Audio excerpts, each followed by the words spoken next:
Have you ever wondered why some people seem to walk into a bank and walk out with a small business loan approved, while others leave frustrated and empty-handed? What's their secret? What do lenders really want to see before they hand over thousands of dollars to help you build your dream? Stick around, because today you're going to find out exactly how to qualify for a small business loan, step by step. And I'll even share one little mistake that can ruin your chances without you even realizing it. Number one. Understand why lenders say yes or no before you even fill out an application. You need to think like a lender. Their number one question is simple. If I lend you money, will I get it back? They don't care if your business is your baby. They care about your ability to repay. For example, if you're asking for $50,000, they're already calculating how much revenue your business brings in each month and whether it can support loan payments on top of other expenses. If you can't show them a realistic plan that proves you can pay them back, you're just asking them to take a gamble. And lenders don't gamble, they invest. So, always frame your application around repayment, not just your passion for the idea. Number two, check your personal and business credit. Here's something most beginners miss. Lenders almost always check both your business credit and your personal credit score. If your personal credit score is low, let's say below 620, you're already starting at a disadvantage. For example, imagine walking into a bank and telling them you've missed 4 credit card payments in the past year, but now want $50,000 to open a cafe. See the problem? Even if your business is brand new, your personal credit shows how you handle money.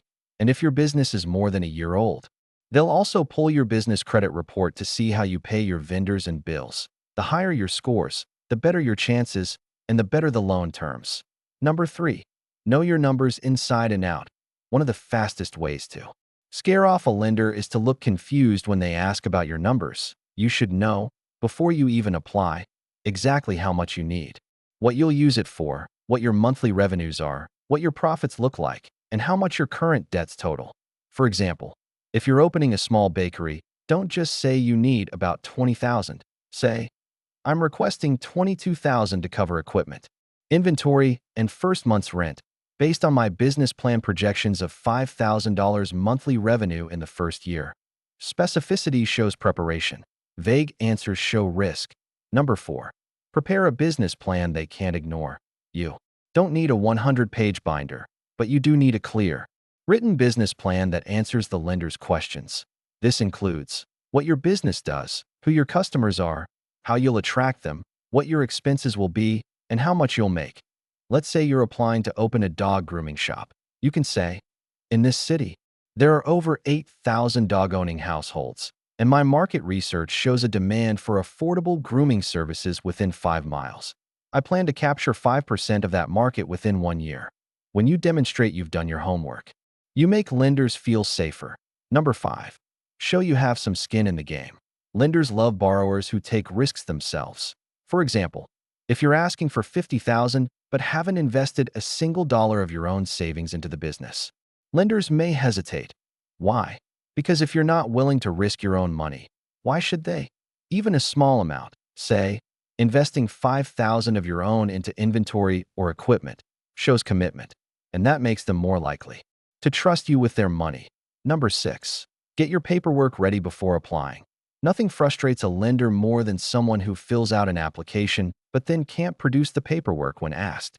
Here's a short list of what you'll likely need: business and personal tax returns for the past 2 years, bank statements for the past 6 months, profit and loss statement and balance sheet if you're already operating, business licenses and permits, a list of collateral if required. Imagine going to apply for a loan and having every single document in a neat folder ready to hand over. That alone sets you apart. Number seven, know which type of loan fits you best. Not all small business loans are the same. For example, if you only need a short-term cash boost, say $5,000 to cover a big inventory order, a business line of credit might work better than a standard term loan. Or if you don't qualify for a bank loan, you might consider an SBA loan backed by the government, which has lower down payments and longer terms. And for very small needs, even a microloan of $2,000 to $10,000 can help you get started. The key is knowing your options so you don't waste time applying for the wrong type. Number 8. Be ready to offer collateral if needed. for larger loans.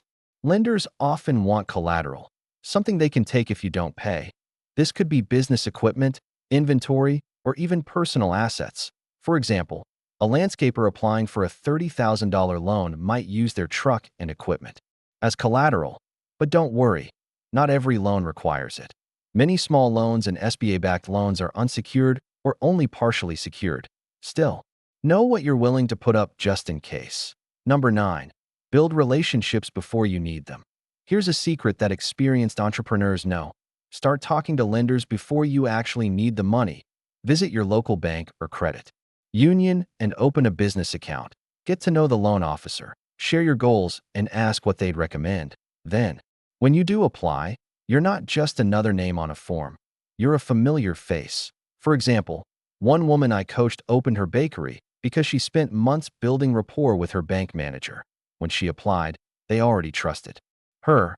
Relationships matter more than you think. Number 10. Watch out for one mistake that can ruin your chances.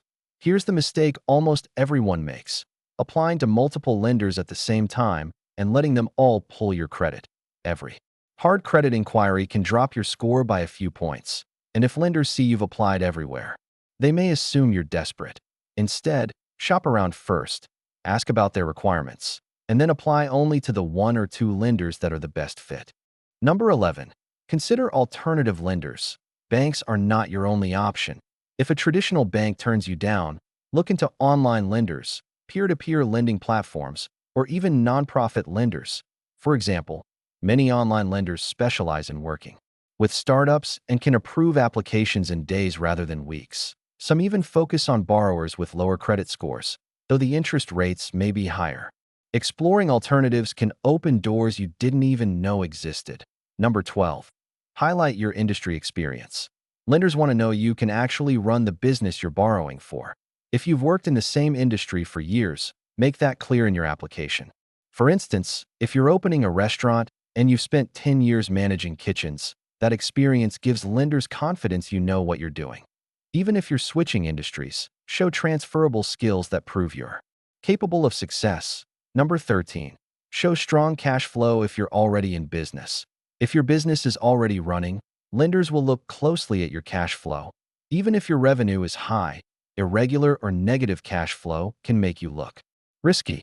For example, one shop owner I know made $50,000 in revenue, but struggled because her expenses came all at once and her income was seasonal. By adjusting her pricing and saving during peak months, she stabilized her cash flow and finally got approved. Number 14. Start small if needed. You don't have to borrow a huge amount right away. If you're worried about qualifying for $50,000, try applying for $10,000 or even $5,000 just to get started.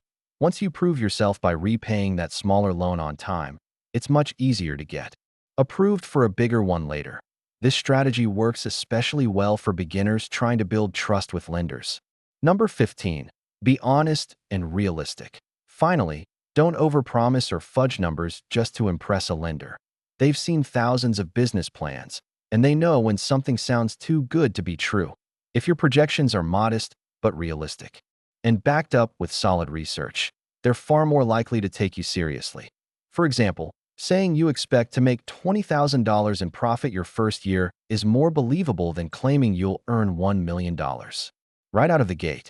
Getting approved for a small business loan might feel intimidating, but the truth is, it's all about preparation and presentation.